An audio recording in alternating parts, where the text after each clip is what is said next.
Olá, tudo bem? Seja bem-vindo ao Saúde em Evidência, mais uma vez aqui na tela da TV Nova. Obrigado pelo carinho da sua audiência. O encontro é todo sábado, sempre ao meio-dia, aqui no canal 22.1. Agradeço a você a companhia de sempre e já começo lembrando dos nossos apoios. Conosco, a ESA, Grupo LW, Líder Empresarial e Colégio São Domingos, todos juntos fazendo Saúde em Evidência para você. Lembre sempre das opções para que você acompanhe o Saúde em Evidência. Nas redes sociais, Facebook, YouTube, Instagram da TV LW. Também pelo nosso site, acessando www.tvlw.tv.br. E tem sempre uma reprise toda quinta-feira no canal N2 Educação, sempre a partir das 8 da noite. Combinado assim? Conosco, hoje, o Dr. Breno Siqueira. Ele é cardiologista e também é diretor médico do Hospital de Campanha aqui de Arco Verde. É o nosso convidado para conversar no Saúde e Evidência. Seja bem-vindo, doutor. Obrigado, viu? Eu que agradeço, Tiago, a oportunidade, sempre que possível, estar aqui para contribuir, para informar a população. Coisa boa. A gente já vai acompanhar o VT, que traz o tema do programa de hoje. Vamos lá. As doenças do coração têm atingido muitos brasileiros, principalmente após a pandemia da Covid-19. Mas o infarto agudo do miocárdio está entre as patologias do coração que tem chamado a atenção de muitos especialistas por ser uma emergência médica que leva muitas pessoas a óbito. O infarto, também conhecido como ataque do coração, é uma das principais causas de morte no mundo ocidental. E mesmo com o avanço da medicina atualmente, a taxa de mortalidade apresenta em torno de 8 a 10%. E quanto mais cedo identificado, mais chance de cura. De acordo com dados do Departamento de Informática do SUS, o infarto é a primeira causa de morte no Brasil, registrando cerca de 100 mil óbitos anuais devido à doença. E a cada 2 minutos, uma pessoa sofre um acidente vascular cerebral ou um infarto agudo do miocárdio. Por isso, manter uma vida saudável, que inclui a alimentação balanceada e prática de exercícios, faz toda a diferença para se evitar o problema. Acrescentando-se a isso, consultas com um cardiologista que devem ser feitas periodicamente. Infarto, o que é, causas, sintomas e tratamento é o tema do Saúde em Evidência de hoje. Bem, doutor, mais uma vez, obrigado pela sua presença aqui conosco. A gente viu aí esse VT que traz um pouco da introdução do programa com relação a esse tema. Importante demais falar a respeito de infarto e eu queria que o senhor comentasse a respeito do que se consiste o infarto, como é que ele surge.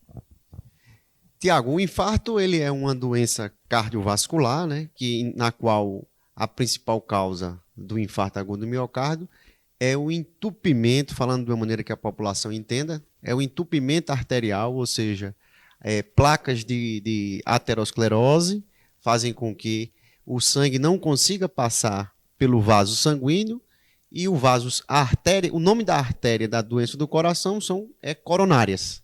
Então, o entupimento da coronária, ela pode causar um infarto agudo do miocárdio. Com relação a esses dados que a gente viu no VT, doutor, de fato são muitos casos e são muitos óbitos anualmente no país, né? Exatamente, Tiago. A principal causa de morte no Brasil e no mundo são as doenças cardiovasculares. Ficando em primeiro lugar, em segundo vem as doenças oncológicas, né, os cânceres. Então, é de extrema importância a população ter consciência disso, né, e se cuidar para que os hábitos que influenciam demais na doença, eles sejam hábitos saudáveis para que a pessoa não chegue a adoecer do coração. Pois é, doutor. Por quê? Por que são números tão altos e a gente está no meio de uma pandemia que o país está enfrentando mais de 500 mil mortes e nós estamos falando sobre uma doença e sobre um infarto que ainda é a principal causa de morte, como o senhor falou. Por que esses dados tão altos e o que é que leva a essa questão, né? Por que tantos casos? O que mais influencia na doença cardiovascular é a genética, né? Então, se eu tenho um pai ou uma mãe que teve infarto agudo do miocárdio, ela vai influenciar na avaliação cardiológica do paciente. E o outro fator importante, e diria não menos importante, são os hábitos, né? Então, se a pessoa é sedentária ou não, se ela pratica atividade física, se a pessoa é tabagista, ou seja, se ela é fumante, né? Se o paciente tem o hábito de praticar atividade física, como eu falei, isso são fatores que influenciam. A alimentação também é de extrema importância. Então, se o paciente ele tem um hábito de se alimentar mal, né? A gente hoje, no mundo ocidental, tem o fast food, né? Então, a gente tem a vida muito corrida e às vezes não dá tempo de fazer, porque a comida que faz mal, ela é muito rápida e muito fácil de fazer, e geralmente ela é pré-pronta. Então você às vezes abdica de fazer a comida para comprar algumas coisas pré-prontas e isso faz com que o paciente tenha mais chance de ter a doença aterosclerótica do coração. Foi justamente o que a gente viu, né, doutor, no VT, essa questão do mundo ocidental e essa prática, nessa cultura que a gente tem tanto nessa nossa região. Com relação a essa questão genética, o senhor tocou no assunto bem interessante dessa questão genética. Se a pessoa tem já um familiar que foi acometido por esse problema, qual é a principal característica, as providências que ela tem que tomar para que, de fato, ela não passe por esse mesmo problema? Tem que ser acompanhada desde cedo, né? Isso, diferentemente dos hábitos que dependem exclusivamente do paciente, né? Então, o médico ele tem a obrigação de orientar o paciente para que ele tenha bons hábitos, porque quem tem bons hábitos vai ter boa saúde. Quem tem maus hábitos tem maior chance de não ter saúde.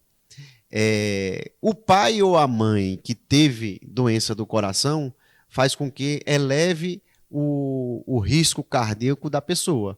Então, o que ela pode fazer é ter bons hábitos, se cuidar e preventivamente procurar um cardiologista para que ela se anteceda caso ela venha apresentar alguma doença cardíaca.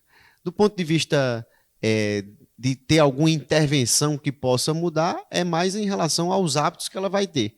Porque a genética do pai ou da mãe ela tem, né, e não tem como ela fugir disso. Mas não é qualquer familiar também, Tiago. É mais Primeiro grau, né? De primeiro grau. O que influencia na doença cardíaca é o paciente de primeiro grau. Com relação ainda a esses casos genéticos, mais incidência em homens e mulheres? Como são esses dados, esses números? A incidência é maior em homens, no caso da genética. Teve agora há pouco um jogo de futebol que um dinamarquês teve aquele ataque súbito cardíaco, né? E que foi preventivamente abortado, né? Com o DEA, que é um aparelho que você aplica no coração do paciente. Existe algumas doenças genéticas do coração que mesmo se você não faz no caso desse jogador de futebol, o cardiologista dele tinha afirmado que desde 2019 que vinha fazendo exames dele e não detectava nada. Então, e não foi divulgado qual foi a causa, mas ele teve que colocar um aparelho, que é o CDI, que é um cardiofibrilador, que mostra que ele teve provavelmente uma arritmia maligna. E ele não foi divulgado se tinha história familiar, se o pai ou a mãe tinha isso. Mas é mais comum a parte genética em homens. É justamente uma das perguntas que eu tinha separado para o senhor, doutor. A gente acabou de ver esse caso na Eurocopa, né? O Christian Eriksen, que é meia da Dinamarca, e chocou o mundo. Todo mundo assistindo ao vivo e, de repente, ele cai daquela forma no gramado. O que aconteceu de fato ali com ele mesmo? Foi um princípio de infarto, como o senhor detalhou aí? E por que isso acontece também em atletas de alto nível, né, que estão sendo sempre monitorados e passando por exames? Não foi divulgado qual foi a causa dele, mas a gente que é cardiologista, como ele fez um implante, como eu falei agora há pouco, de um cardiofibrilador, que é um CDI, né? Isso foi após o acontecido, né? Após o acontecido. Então, significa que provavelmente ele teve uma arritmia ventricular, né? E isso é muito raro acontecer. Seria mais ou menos em dois jogadores a cada 1 milhão que acontece isso, né? Durante a atividade física, não é comum, é bastante raro. E tem diversas causas. Então, pode ser a doença coronariana, que a gente estava comentando agora há pouco. Existem as miocardiopatias, que são doenças estruturais do coração. E as canalopatias, que são doenças que causam arritmia no coração, que provavelmente foi a dele. E ele, como eu falei agora há pouco, ele é de um país de primeiro mundo, vinha sendo acompanhado por cardiologista que até então tinha feito todos os tipos de testes e não tinha sido identificado. Existem algumas coisas que a medicina tem que avançar muito ainda, que é na genética, né? Você fazer testes genéticos e conseguir detectar que aquela pessoa pode ter uma predisposição a ter essa doença. No jogador de futebol, eu diria que a última vez que eu li, ele é a terceira classe que acontece isso. Acontece mais em corredores e em ginastas, né? Esse tipo de evento. Mas O que é importante falar para você, Tiago, é que apesar de o mundo e as pessoas se ficarem mais assustadas quando acontece isso, é porque aconteceu com um jogador de futebol que tem um nível de aparecer na televisão muito maior, mas isso não é uma coisa tão rara de acontecer no nosso dia a dia de médico. Até porque esses números que a gente viu, né, indicam isso, né, doutor? Indicam isso, exatamente. Casos, né? Analisando esse caso, doutor, abrindo parênteses aqui para a gente retome as outras perguntas. Analisando esse caso, há possibilidade desse atleta voltar a praticar o esporte regularmente ou não? Acho muito difícil porque, como ele teve que fazer o implante, existem algumas doenças que os médicos contraindicam a prática de atividade física de alta performance. Jogar futebol ele vai poder jogar, mas fazer a prática de atividade física de alta performance, acho difícil ele ser liberado. Aquele rendimento... Fica difícil eu dizer se ele vai voltar ou não, porque aí teria que ter, são vários exames que são feitos para saber primeiro qual foi a causa, se foi só a causa de arritmia ou se teve causas estruturais envolvidas. Existem vários tipos diferentes, doutor, de infarto? Infarto existe alguns tipos, né? Existe o infarto com supra e o infarto sem supra. Esse infarto com supra que a gente fala é o entupimento total da artéria. Então a artéria ela fica completamente ocluída. Esse é um tipo de infarto. E existe o outro tipo de infarto, falando de uma maneira que todo mundo entenda, é que quando você não tem a oclusão total da artéria, você tem uma oclusão parcial da artéria, podendo causar a dificuldade de chegar sangue no coração e a morte da célula por conseguinte. Qual desses tem mais incidência? A incidência do infarto sem supra é maior do que o infarto com supra, do que a oclusão total, ela é mais difícil, ela é menos comum de ocorrer do que a oclusão parcial da artéria. Vamos lá, doutor, chegando a um assunto que muita gente vai se identificar. Tem aquela dor no peito que aperta, que machuca, que dói, que incomoda. Até que ponto eu posso me preocupar com relação ao coração ou não, se é um princípio de infarto ou não? Como é que eu posso diagnosticar e entender que dor é essa?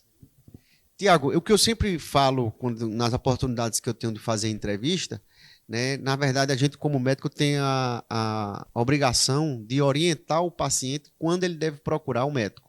O diagnóstico da doença, ele é sempre dado pelo médico, tá certo? O paciente que tenta dar o diagnóstico da doença, ele vai ter uma grande chance de errar. Nós médicos erramos, às vezes, com o diagnóstico, então o que a gente pode falar é que se você está sentindo desconforto torácico e está lhe incomodando, né, se é uma dor que piora ao se esforçar, o importante é que ele procure um cardiologista para fazer uma avaliação, se ele tem histórico familiar, se ele é uma pessoa que tem hábitos que não são saudáveis. É importante ele procurar o cardiologista para que ele faça uma avaliação e seja dado o diagnóstico correto desse desconforto torácico. O desconforto torácico, ele por si só, ele não é já igual a uma doença cardíaca. Existem diversas coisas que dão desconforto torácico, entre elas, por exemplo, que é muito comum na nossa sociedade, é a ansiedade, a angústia, né? A angústia, por exemplo, dá muito desconforto torácico, mas, eu vou repetir, o diagnóstico ele deve ser sempre dado por um médico. Nosso primeiro intervalo, daqui a pouco a gente volta com Saúde em Evidência. Até já.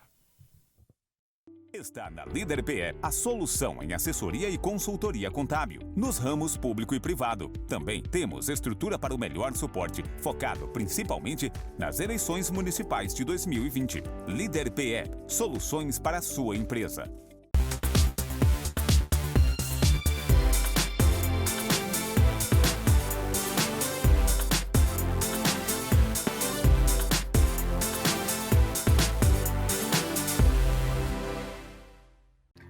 O LW Hotel se encontra de portas abertas.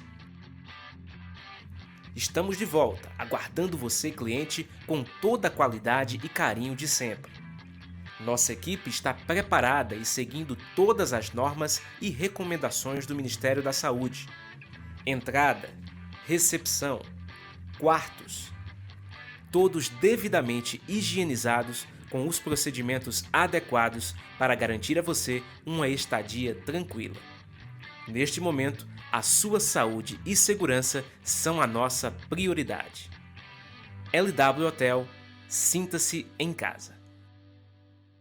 Mais do que nunca, é preciso viver o presente, olhando para o futuro. Na AESA, você encontra dezenas de cursos superiores com profissionais capacitados e muito empenhados em extrair o melhor resultado.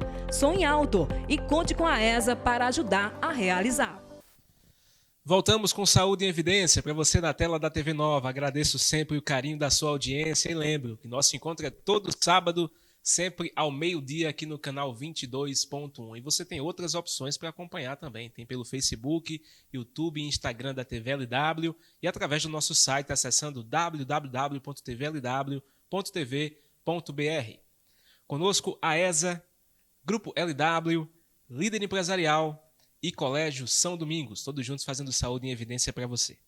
Nossa primeira participação no Saúde em Evidência de hoje é do Geneildo Henrique, ele é coordenador do GSVA, o Grupo de Socorristas Voluntários daqui de Arco Verde, vai falar um pouco a respeito dos primeiros socorros, do atendimento quando acontecem casos de infarto. Geneildo, seja bem-vindo ao Saúde em Evidência. Olá, boa noite você que está acompanhando aí o Saúde em Evidências.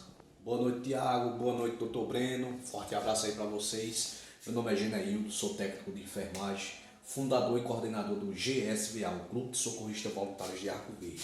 Estou passando hoje para falar um pouco aí quais os procedimentos realizados aí em paciente que tem uma parada cardiorrespiratória, tá certo? É importante que, se você, leigo, se depara com uma situação, uma perca de consciência, acionar a equipe de resgate aqui em Arco Verde, o GSVA, ou os bombeiros. Em cidades que tem também o SAMU, o Serviço de Atendimento Móvel de Urgência. Ok? Chegou para ver se o paciente tem pulso e se está respirando. Certo? A questão da respiração em mulheres, vocês vão observar o tórax, no homem vai observar o abdômen, se está se mexendo.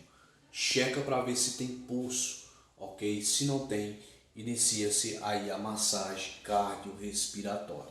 É importante dizer também que para pessoas leigas não se faz mais respiração boca a boca, é apenas a massagem, faz apenas a massagem enquanto chega a equipe de resgate. Você vai ter que massagear de 100 a 120 vezes por minuto, ok? Até a chegada da equipe de profissionais. Quando chega a equipe de profissionais, no caso aqui do GSVA, certo? Nós temos aqui alguns equipamentos que utilizamos na tentativa de ressuscitar o paciente. Então, nós temos aqui o desfibrilador externo automático, tá certo? Que é um equipamento muito conhecido que se dá o choque. O GSVA tem esse equipamento. Então, vou ligar aqui só para vocês observarem. Paciente adulto. Chamar o atendimento médico. Retire as roupas do paciente, expondo o tórax. Puxe a aba verde e retire as pás.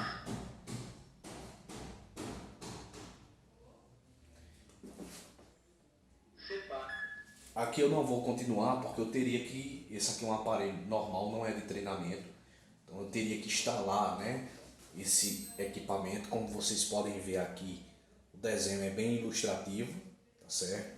E aí ele iria fazer a leitura e indicar se tem indicação de choque ou não, tá certo? Outras coisas que a gente utiliza também na tentativa seria pegar um acesso, a gente começa a administração de medicação, que no caso é a adrenalina, tá certo? E também a utilização do equipamento para fazer a respiração artificial, que é mais conhecido esse aqui como AMPU, tá certo? Bom, esses é um pouco dos equipamentos que a gente utiliza ou os procedimentos que você pode fazer caso se depara com uma situação dessa em casa. Espero poder ter ajudado, estou à disposição para qualquer dúvida, mas com certeza o Dr. Breno aí está explicando e vai tirar mais dúvidas de vocês. Tá bom? Tiago, forte abraço. Tchau. Bem, doutor, queria que o senhor comentasse a respeito dessa participação do Geneildo, foi bem ilustrativa, né? É importante, né? A população tem que, pelo menos, ter uma ideia do que fazer quando encontra um paciente inconsciente. Bastante educativa, de extrema importância. Esse aparelho que ele mostrou na Dinamarca, por exemplo, a cada 200 metros tem um desse, um DEA. né? Então, o jogador... Cada 200 metros. no país. Nossa. Mas é um país pequeno, né? A gente tem que levar isso em consideração também. Mas, para você ter ideia, no ensino médio na Dinamarca, que foi justamente o país que o jogador de futebol nasceu, né? No ensino médio, eles ensinam como fazer uma reanimação num caso de uma parada.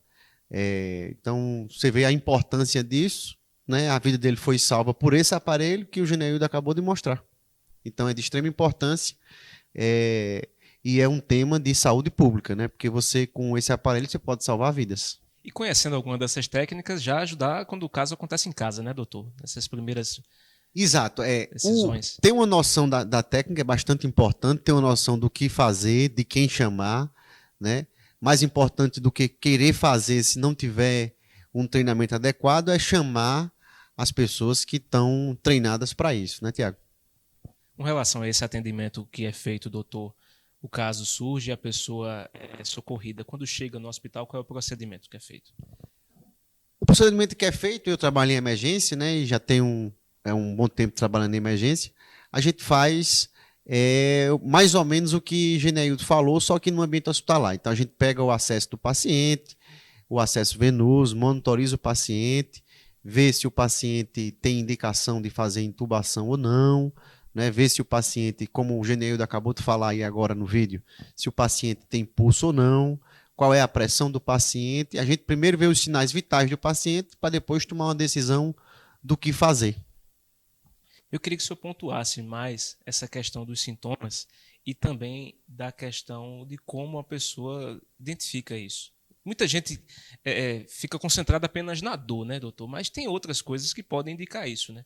Podem indicar o infarto. De maneira geral, Tiago, o infarto do coração, né, o infarto agudo do miocárdio, ele acontece com um desconforto súbito torácico na grande maioria das pessoas. Logicamente, toda regra ela tem suas exceções. Então, por exemplo, um paciente, se ele for diabético, ele pode infartar de outra maneira, sem sentir muita dor, pode ter um desmaio, pode ter uma alteração da consciência. Diabético, idosos também, ele vai ter quadros que não são quadros tão fáceis de diagnosticar, já que é um infarto. O paciente pode ter também ficar falando coisa que não bate com a realidade, como eu falei agora há pouco, uma alteração do nível de consciência. E isso, sempre que o paciente tiver uma mudança do seu normal, ele deve ser levado para uma emergência, porque, como eu falei agora há pouco, é importante a população entender que o diagnóstico é dado por um médico, né? Então, assim, querer diagnosticar é um ato médico e que deve ser feito por um médico. Como eu falei agora há pouco para você, nós médicos erramos, imagine uma pessoa que não foi treinada a querer diagnosticar. O importante é ter os sinais de alerta. Então, desconforto torácico, sudorese profunda, elevação súbita da pressão, junto com esse desconforto torácico, leva a suspeita de um infarto. Sobre essas suspeitas, o paciente procurando o cardiologista na sua situação, quais são os exames que são pedidos, doutor, para que essa avaliação seja feita e queria que o senhor explicasse cada um deles. Após ter esse quadro que eu falei agora há pouco, o paciente deve primeiro procurar uma emergência, né? Lá é feito um eletrocardiograma e alguns exames de sangue, as enzimas cardíacas, como são conhecidas, e aí, naquele momento ali, o médico vai, através do eletro e através dessas enzimas, dar o diagnóstico de infarto agudo do miocárdio. Após ser dado o diagnóstico de infarto, esse paciente vai ser submetido, se tiver a menos de 2 horas de um hospital que tenha cateterismo cardíaco, ele é transferido. Caso contrário, é feita uma medicação que a gente chama de trombolítico para fazer a desobstrução da artéria e posteriormente ser transferido para um hospital que tenha esse suporte de realizar um cateterismo cardíaco. Eu, particularmente, passei um tempo com uma dor muito forte no peito, doutor, e passei por esse procedimento. Fiz o eletrocardiograma, fiz o eco, fiz a esteira, fiz todo esse check-up. É recomendável isso mesmo? Sim, é recomendável e de preferência que seja solicitado por um cardiologista, né? O paciente, o que eu sempre falo é que se o paciente não estiver se sentindo bem, vá a um cardiologista, ele vai fazer a avaliação e ver se há necessidade de realizar alguns exames. Cada exame desse mostra o que especificamente? Qual a diferença? Muita gente confunde, né, doutor? O eletro, o eco, a esteira, a finalidade de cada um deles. O eletrocardiograma ele vê a atividade elétrica do coração em repouso, certo? Então, se o paciente tiver doença isquêmica do coração, podendo chegar até um infarto, esse eletro vai estar alterado. O teste ergométrico é um eletro no esforço físico, porque as doenças que entopem o coração, no esforço, elas são mais fáceis de diagnosticar, por isso que é colocado um paciente na esteira. E o ecocardiograma, ele vê as doenças estruturais, e as doenças estruturais do coração, miocardiopatia dilatada, entre outras, amiloidose, e as doenças valvulares, que são conhecidas popularmente como o sopro cardíaco, por exemplo. Queria que você explicasse cada um desses nomes aí para o nosso telespectador. Qual? Cada termo desse que o senhor falou agora há pouco, dessas doenças. Vamos lá. A amiloidose, eu citei como exemplo de uma doença cardíaca da estrutura do coração. Né?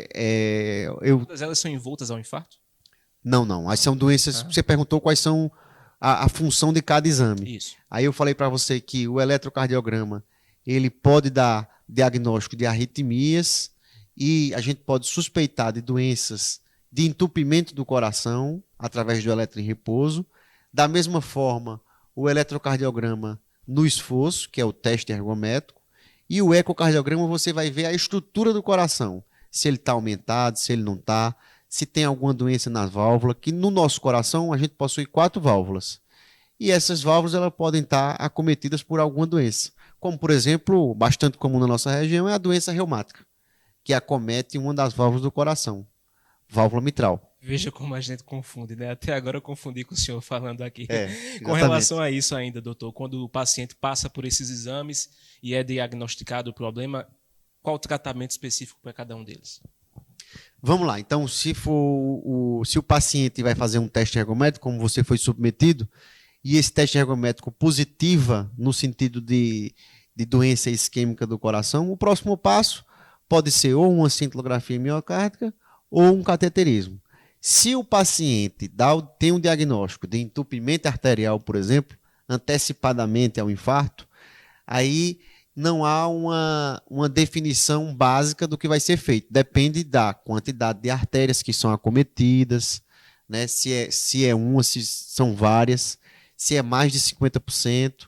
E aí os tratamentos são ou a colocação de um stent, ou o tratamento conservador, com medicação, ou a cirurgia de revascularização miocárdica, que é aqui a cirurgia mais antiga que você abre para fazer ponte safena e mamária. Por que cada vez mais pessoas jovens, doutor, tendo infarto? Semana passada eu perdi 2 pessoas conhecidas, jovens, que infartaram. Essa semana aqui em Arco Verde também teve uma pessoa bastante conhecida que foi vítima do infarto.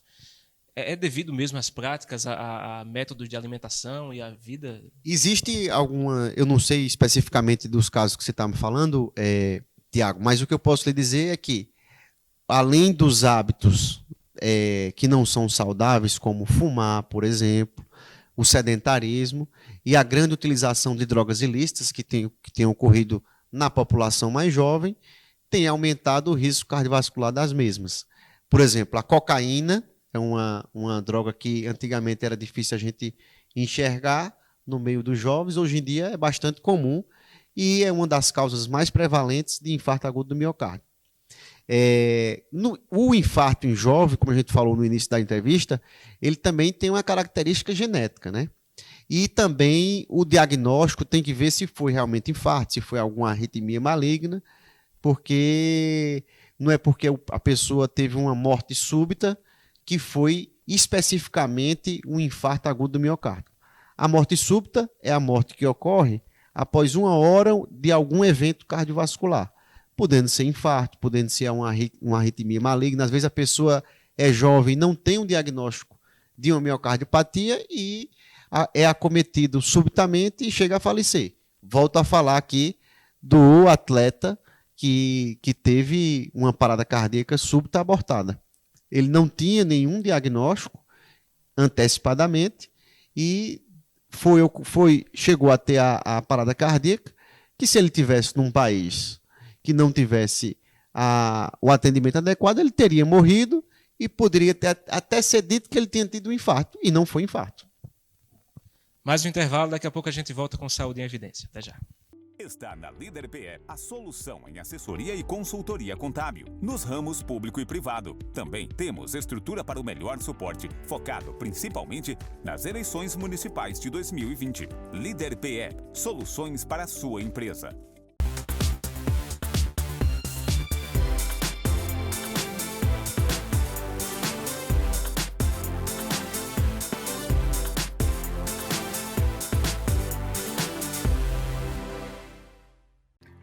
O LW Hotel se encontra de portas abertas. Estamos de volta, aguardando você, cliente, com toda a qualidade e carinho de sempre. Nossa equipe está preparada e seguindo todas as normas e recomendações do Ministério da Saúde. Entrada, recepção, quartos, todos devidamente higienizados com os procedimentos adequados para garantir a você uma estadia tranquila. Neste momento, a sua saúde e segurança são a nossa prioridade. LW Hotel, sinta-se em casa. Viver o presente, olhando para o futuro. Na ESA, você encontra dezenas de cursos superiores com profissionais capacitados e muito empenhados em extrair o melhor resultado. Sonhe alto e conte com a ESA para ajudar a realizar. Voltamos com Saúde em Evidência para você na tela da TV Nova. Agradeço sempre o carinho da sua audiência, todo sábado, sempre ao meio-dia, aqui no canal 22.1. Conosco a ESA, Grupo LW, Líder Empresarial e Colégio São Domingos, todos juntos fazendo Saúde em Evidência para você. Doutor Breno, mais uma vez, muito obrigado pela sua presença aqui conosco. A gente está no meio de uma pandemia, só se fala em Covid-19. Queria que o senhor, como cardiologista, falasse do que é que o senhor já tem visto de estudo e de dados com relação à Covid e impactos em questões cardíacas. Então, o Covid, como qualquer infecção viral, o paciente pode ter repercussão cardíaca. Né? O mais comum é a miocardite, né? Que é a inflamação do miocárdio. Então, o paciente ele pode evoluir apresentando uma inflamação na camada que envolve o coração, chamada de miocardite. É bastante comum, né? Sendo menos comum as arritmias, né? Também por uma fisiopatologia parecida com a da miocardite, que vem da inflamação do coração, e também o infarto agudo do miocárdio sendo menos provável, mas é porque a inflamação, se o paciente já tiver uma predisposição, pode acelerar o aparecimento dessas doenças.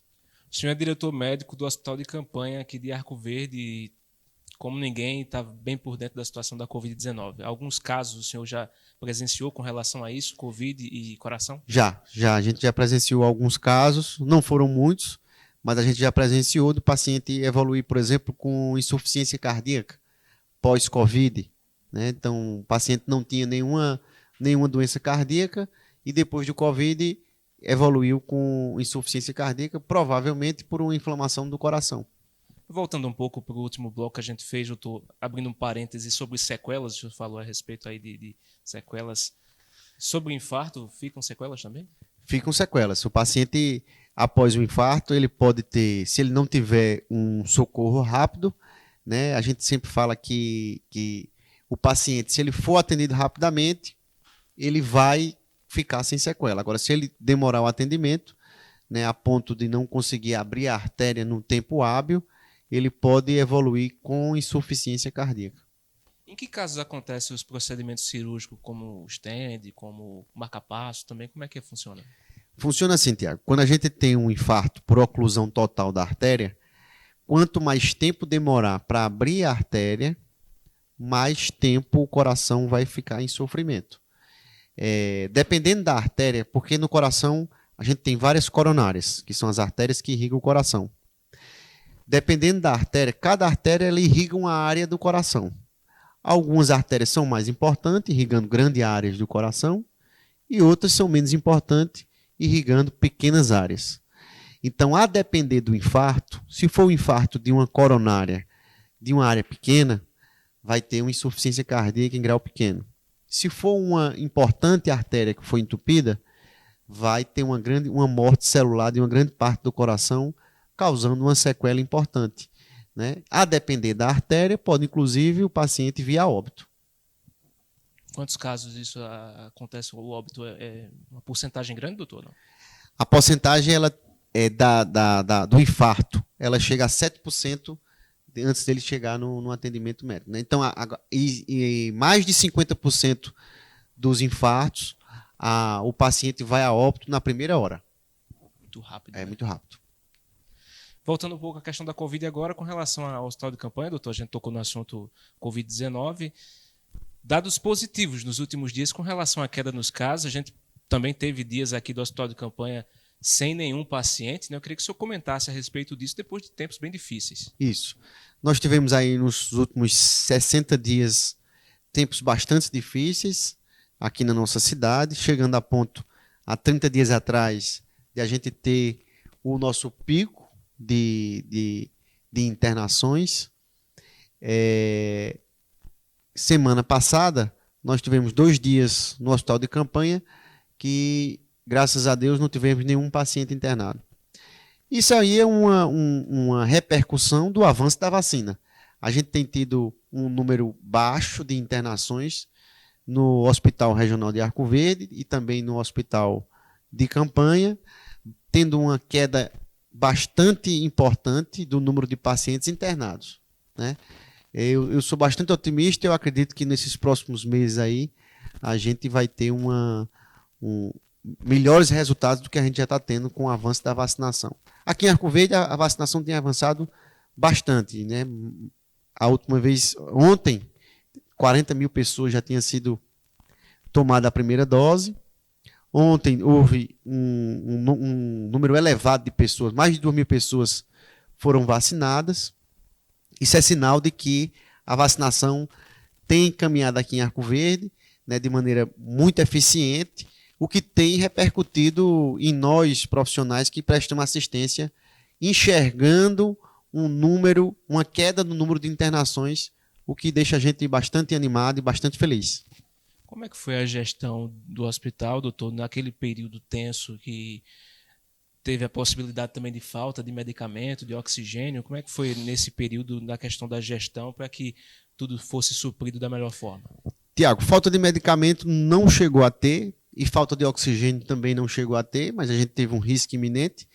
Porém, quando isso aconteceu, eu tive o cuidado de informar ao prefeito Hélito, que prontamente já acionou o pessoal da Secretaria de Saúde do Estado, que também disponibilizou para a gente tudo que fosse possível em relação a não deixar faltar oxigênio no hospital de campanha.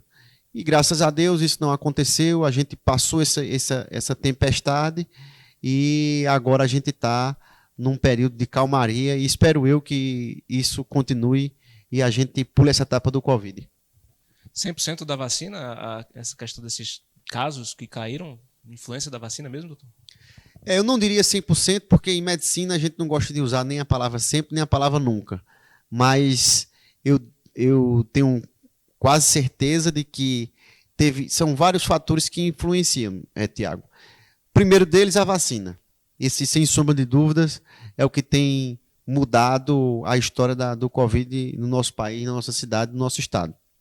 A segunda coisa é que existe a tão falada imunidade de rebanho, existe sim. Então, as pessoas que estão vacinadas com 2 doses são aquelas pessoas que estavam naquela lista de comorbidades, e os idosos, praticamente a gente não tem visto paciente acima de 65 anos internado. Isso aí é uma prova cabal de que é porque eles estão com as 2 doses da vacina, né? A gente tem visto mais os pacientes mais jovens no internamento, é outra prova de que é a vacina. Essas pessoas ainda não estão vacinadas com as 2 doses. E existem as pessoas que já tiveram Covid, existem as pessoas que já tomaram as 2 doses, existem as pessoas que já teve contato com o vírus, tendo uma imunidade ativada. E, como eu falei para você, aqui em Arco Verde a gente já tem 40 mil pessoas com a primeira dose, e isso repercute na assistência a esses pacientes. O número está bastante baixo, mas isso não dá o direito de qualquer cidadão e não continuar se cuidando. Deve continuar se cuidando e deve esperar os gestores avisarem de quando a gente deve baixar a guarda. Como é que o senhor avalia a importância dessa vacinação logo no início para pessoas com comorbidades, principalmente também pessoas com problemas cardíacos que foram atendidas a priori? Bastante importante e de extrema importância.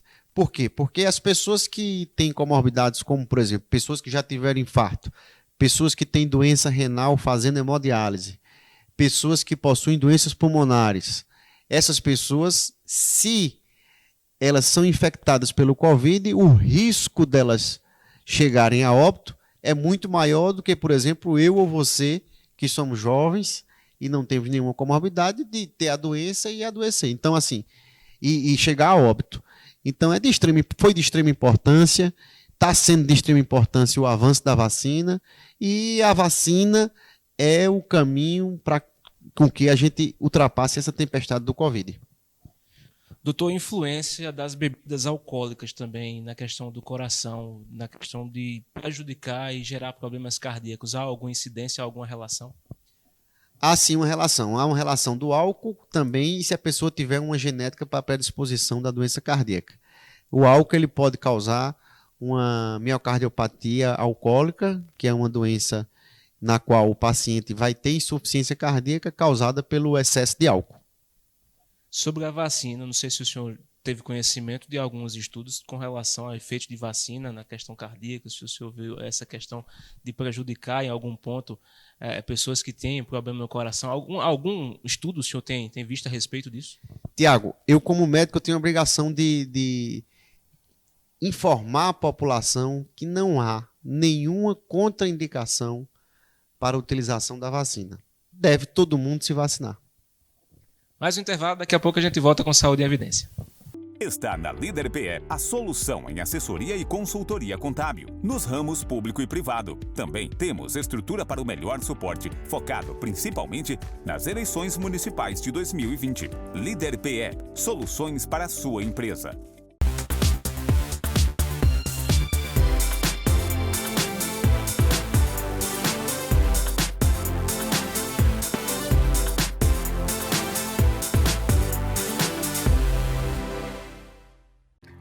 O LW Hotel se encontra de portas abertas. Estamos de volta, aguardando você, cliente, com toda a qualidade e carinho de sempre. Nossa equipe está preparada e seguindo todas as normas e recomendações do Ministério da Saúde. Entrada, recepção, quartos, todos devidamente higienizados com os procedimentos adequados para garantir a você uma estadia tranquila. Neste momento, a sua saúde e segurança são a nossa prioridade. LW Hotel, sinta-se em casa. Mais do que nunca, é preciso viver o presente, olhando para o futuro. Na AESA, você encontra dezenas de cursos superiores com profissionais capacitados e muito empenhados em extrair o melhor resultado. Sonhe alto e conte com a AESA para ajudar a realizar. Voltamos com Saúde em Evidência para você na tela da TV Nova. Obrigado pelo carinho de sempre. Lembro que todo sábado, sempre ao meio-dia, você tem esse encontro marcado aqui conosco no canal 22.1. Fica disponível também nas nossas redes sociais. Você acessa Facebook, YouTube e Instagram da TV LW e tem a reprise toda quinta no canal N2 Educação a partir das 8 da noite. Além do nosso site, que tem vários Saúde em Evidência para você acompanhar. www.tvlw.tv.br. Conosco a AESA, Grupo LW, Líder Empresarial e Colégio São Domingos, todos juntos fazendo Saúde em Evidência para você. Nós temos mais uma participação no Saúde em Evidência de hoje. Como sempre, Dr. Pedro Gabriel traz a sua porção de sabedoria para o nosso programa. Dr. Pedro, seja bem-vindo ao nosso programa. Olá, Tiago. Olá, Dr. Breno. Olá, amigos da TV LW, da TV Nova Nordeste, afiliada da TV Cultura. Relógio, máquina do peito, pulsar do tempo, cadência da vida. São muitos os nomes possíveis, as metáforas possíveis para dar nome ao nosso músculo cardíaco, ao nosso coração. A poesia conseguiu encontrar ainda outros quando o Carlos Drummond de Andrade chama o coração de cofre de fantasmas e quando Fernando Pessoa, poeta português, chama o coração de pedaço de vidro pintado que estrala. Todos esses nomes dão conta de uma máquina que no seu pulsar embala a própria vida. Eis o ritmo, eis a cadência, eis a dança do mundo, aquele ditado pelo nosso coração. As pessoas costumam dizer que o dinheiro move o mundo, no certo sentido isso está correto, mas assim como o desejo é quem balança a mão e não a mão é quem balança o berço, ou seja, o amor é quem indiretamente balança o berço, é o nosso coração, é a síntese dos projetos individuais, dos desejos, dos anseios, dos projetos de vida, inclusive os que agora se desenham cada vez mais nitidamente com o arrefecimento do coronavírus, quem move, quem desenha, quem faz o mundo girar. O coração, Tiago, move o mundo. O coração, metáfora tão rica, é para a gente hoje a sede dos nossos afetos. Todos nós dizemos que estamos com um coração triste, um coração pesado, um coração reluzente, um coração enamorado, para dar nome às nossas emoções. Porém, nem sempre foi assim. Em outros períodos da história, outros órgãos foram considerados a sede desses afetos, dessas emoções. Os rins, por exemplo. Nos textos semíticos, como a Bíblia, por exemplo, em vários trechos do Antigo Testamento e até do próprio Evangelho, está lá escrito, né, cingir os vossos rins e acender as vossas lâmpadas, no sentido de cuidar das suas emoções. Cingir os rins, preparar os rins, significa selecionar os seus afetos, porque se pensavam, antigamente, que o coração ela era a sede do pensamento e o cérebro era somente uma espécie de radiador do corpo para esfriar o sangue. Eram as teorias científicas primordiais, né? Hoje sabemos, né, que as nossas emoções elas têm sede no sistema límbico ou, como diz o poeta Ferreira Goulart, em todo o corpo. Até a ponta dos seus cabelos, diz o poeta maranhense, é sede de suas memórias e das suas emoções. Mas a gente sabe hoje que as emoções elas residem no sistema límbico e compete ao coração dar ritmo, dar dança, dar força para essa grande máquina funcionar e encadear passo após passo e fazer a vida acontecer e fazer a vida transcorrer. No entanto, permanece a metáfora, e se o Dr. Breno tem dicas preciosíssimas para que essa máquina relógio, essa máquina bomba funcione muito bem, certamente aí com as dicas sobre alimentação, exercícios físicos, né, para que o coração deixe de ser o órgão que mais mata, eu, de minha parte, tenho dicas para o outro coração, o coração metafórico, para que esse mesmo coração seja o órgão que mais dê vida. Se o órgão, se o coração, né, é aquele que mais mata, ele é também aquele que mais nos faz sonhar. De modo que você que nos escuta, siga o Dr. Breno, médico experiente, ele haverá de trazer para vocês dicas valiosas, preciosas, mas siga também o caminho da poesia. Insira na sua vida o abraço, a pausa, o afeto, o poema. Faça com que a sua vida comporte que nela caibam as coisas do coração. O antigo provérbio chinês, Tiago, diz o seguinte: se nós arrumamos todos os dias os nossos cabelos, por que não haveríamos de fazer o mesmo com o nosso coração? Evidentemente, coração, metáfora, coração, afetos. Por que não haveríamos de cuidar dessa grande máquina, desse grande doador de vida e de alegria? Finalizo então, Tiago, esse comentário com o verso do Rui Guerra, que diz o seguinte: meu coração tem um sereno jeito e as minhas mãos um golpe duro e presto, de tal maneira que depois de feito, desencontrado, eu mesmo me contesto. Se trago as mãos distantes do meu peito, é que há distância entre intenção e gesto. E se a sentença se anuncia bruta, mais que depressa a mão cega a executa, porque senão o coração perdoa. Que as pessoas que nos ouvem, Tiago, possam ter um coração firme, forte, que bombeie coração, mas que também exploda em alegria, em poesia e em perdão. Isso faz bem para a saúde, amigo. Te passo a palavra, Tiago, com o meu abraço de sempre. Bem, doutor Breno, eu queria que o senhor comentasse um pouco a respeito disso, dessa ligação que o doutor Pedro também destacou com relação a emoções e coração. A gente fala sempre da questão emocional, do coração remeter a isso. Qual a ligação dessa questão emocional também com problemas ao coração e problemas cardíacos? Tiago, a questão emocional ela envolve não só o coração, mas qualquer problema que o ser humano tenha, né? Ele pode repercutir no corpo da gente. É o que a gente chama na medicina de somatização. Somatizar é o corpo demonstrar algum problema quando a nossa mente não está bem ajustada. Então, qualquer pessoa pode ter problema psicossomático, né? E no coração não é diferente. A gente tem, inclusive, relatado cientificamente a síndrome do coração partido, por exemplo, que é o paciente que tem uma dor muito forte, né? E o fechamento da artéria, né? Por uma descarga hormonal muito grande, simulando um infarto, inclusive o paciente chegando a infartar. Então, as emoções elas são importantes não só na cardiologia, mas em toda a medicina, né? O paciente ele pode apresentar desde problema de pele, devido a questões emocionais, como queda de cabelo, diversos problemas, dor estomacal, como também não seria diferente no órgão da importância do coração. Então, as emoções elas são importantes em toda a área médica e de bastante importância na vida do ser humano. Até que ponto esse momento está influenciando, doutor? Porque falando de emoção e tocando no assunto, claro, a gente está vivendo um momento de luto, de muita dor, muitas pessoas perderam entes queridos e estão vivendo ainda essa questão da perda.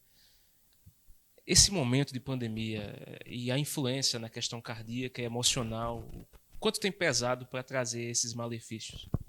Eu costumo dizer, Tiago, aos meus pacientes, né, que o que importa é o todo e não só a questão do coração. Eu nunca vi chegar um coração sozinho no meu consultório. Sempre chega uma pessoa, né, que pode estar envolvida por diversos problemas e que às vezes o menos importante é algum fator cardíaco. Na verdade, foi bem colocado o que você falou aí, a gente está vivendo um momento no qual a gente tem um afastamento das pessoas que a gente ama, então já atendo lá idosos que às vezes a senilidade, ou seja, o paciente que está chegando à fase de idoso, já é um momento envolvido por muitas emoções negativas, inclusive. O paciente tem vários sentimentos envolvidos ali, né? O sentimento de inutilidade, o paciente tem um sentimento de proximidade, da finitude, e isso são exacerbados quando você começa a ficar mais distante daquelas pessoas que você ama. Então, por exemplo, o almoço do domingo na casa do avô, né? As visitas dos familiares em abraçar, em beijar, isso aí ficou um pouco afastado no meio da pandemia e isso envolve as pessoas extremamente de sentimentos ruins, né? Esse distanciamento das pessoas que você ama. Nos idosos, eu digo isso principalmente porque os idosos eles já são pessoas frágeis pela idade. E isso se exacerba mais ainda na pandemia. Eu diria que grande parte das consultas nos consultórios e nos ambulatórios tem essas emoções envolvidas, né? O sentimento de solidão, o sentimento de finitude se aproximando, o medo, né? Porque a gente tem medo daquele que a gente não conhece. O medo, a falta de afeto envolvida, e tudo isso pode culminar com doenças psicossomáticas. Enquanto faixa etária, doutor, o que é que o senhor tem visto de casos de doenças cardíacas? Continuam sendo as pessoas mais velhas, o maior número de pessoas acometidas pelo problema? Continua sendo as pessoas de mais idade, acima de 45 anos, mas como eu falei no bloco anterior, as doenças cardíacas nos jovens têm aumentado devido ao aumento do uso de drogas. E crianças, doutor? Com relação a crianças, o que é que o senhor tem visto também com relação a esses casos? Criança é bastante raro, né? Eu não diria raro, mas é bastante incomum a doença cardíaca. Geralmente, quando ele é acometido por doença cardíaca, são por malformações genéticas. Então, não é rotineiro a gente ver criança com doença cardíaca. Destacando mais uma vez prevenção, doutor, eu queria que o senhor falasse a respeito de alimentação e hábitos saudáveis. O que é que pode ajudar nessa questão da alimentação e nas práticas de esportes, enfim, nas práticas físicas que podem ajudar nessa prevenção? Atividade física é de extrema importância. O paciente deve fazer atividade física no mínimo 4 vezes por semana, né? É importante eu frisar aqui que o atleta de final de semana deve ter muito cuidado, porque isso ele tem um aumento de risco cardiovascular. A atividade física deve ser feita regularmente e não esporadicamente.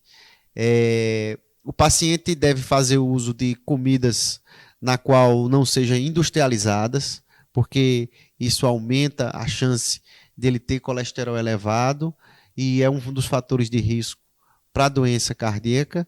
O paciente não deve fumar, né? O fumo é um malefício importante para o coração e deve ser também cuidar, como a gente estava falando aqui, da saúde mental. A saúde mental ela é de extrema importância porque ela repercute em todo o nosso corpo. Então, sempre que possível, tentar diminuir o estresse, né? Então, como é que você diminui o estresse? Fazendo atividade física e evitando situações que aumentem aquele seu estresse.